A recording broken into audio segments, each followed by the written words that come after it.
En France, la mission SAR est assurée grâce à une organisation complexe mais très efficace. La politique générale est définie par le bureau SAR à la direction de la navigation aérienne. Le centre de contrôle en route, le BTIV, ou le centre de contrôle d'approche sont souvent initiateurs des phases d'alerte. Mais la direction des opérations des recherches se fait à un autre niveau.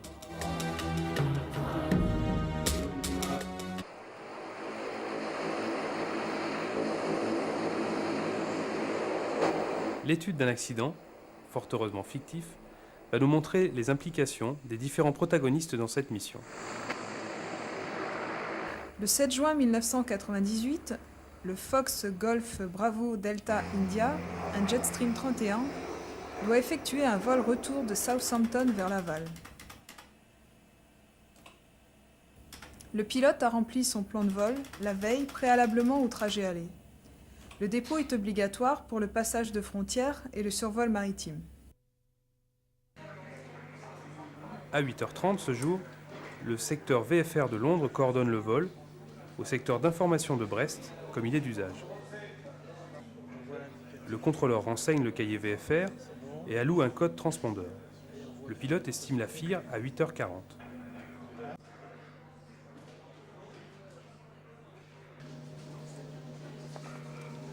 Le Delta India, t'as pas de nouvelles? Non. J'en parle au chef. À 9h10, le pilote n'a toujours pas contacté Brest Information et n'a pas été identifié au radar. Le contrôleur en réfère au chef de salle, qui avertit le BTIV. Allô? Oui? Une Incerfa? Oui? Pour quel appareil? Fox, Golf, Bravo, Delta, India? Quel type? Jetstream 31? Faisait Southampton, Laval? Et il n'a pas contacté en passage de FIR, estimé à 8h40. Ok, d'accord, on déclenche une Incerfa. Immédiatement, le BTIV contacte le RCC de Tours-Saint-Marc-la-Pile, responsable des opérations de recherche dans cette zone. Estimé à passage de FIR à 8h40, il n'a pas contacté. Délai de 30 minutes est écoulé, on déclenche une Incerfa. Au revoir. Le BTIV double cet appel par un message Incerfa. Au RCC, on ne perd pas une seconde pour entamer les recherches car des vies sont en jeu. Pendant toute la durée des opérations, un tableau de suivi sera tenu à jour relatant les actions entreprises et les renseignements récoltés.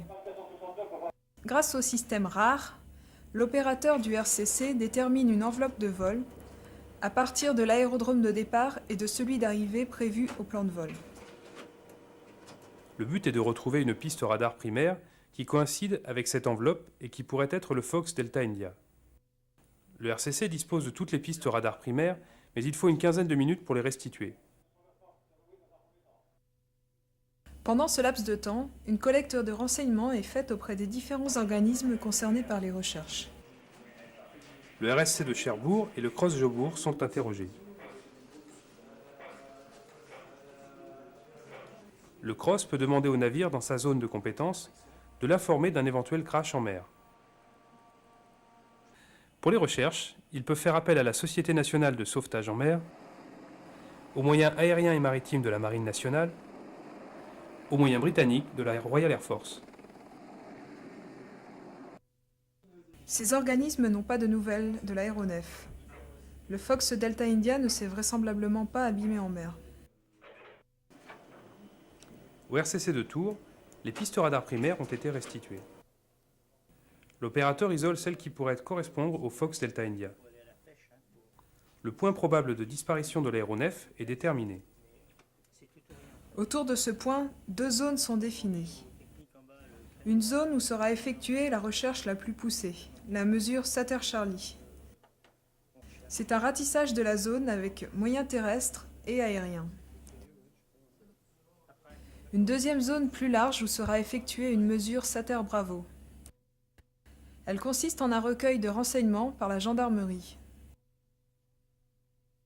À ce stade, Le RCC demande au préfet du département l'application des mesures Bravo et Charlie. Le RCC sollicite l'aide de SARSAT. Si une balise est localisée par un passage satellite, le rapprochement sera fait avec l'avion manquant. Les radioamateurs de la DRASEC apportent également leur concours sur demande de la préfecture.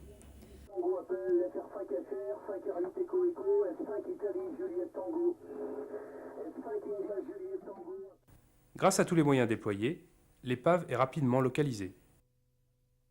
Le rôle du RCC est terminé. C'est le préfet qui devient directeur des opérations de sauvetage. Il déclenche un plan rouge. Un poste médical avancé est mis en place autour de l'aéronef.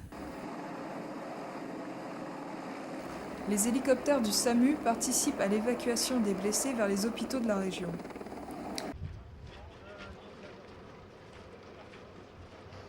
Cette opération a pu être rapidement conclue grâce à une étroite coordination entre toutes les entités impliquées.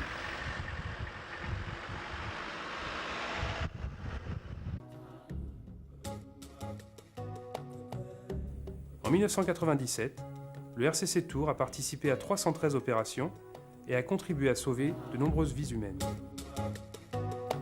Grâce à de multiples exercices entrepris au cours de l'année, la chaîne SAR est testée en permanence, permettant un maintien des compétences de tous les intervenants pour le jour où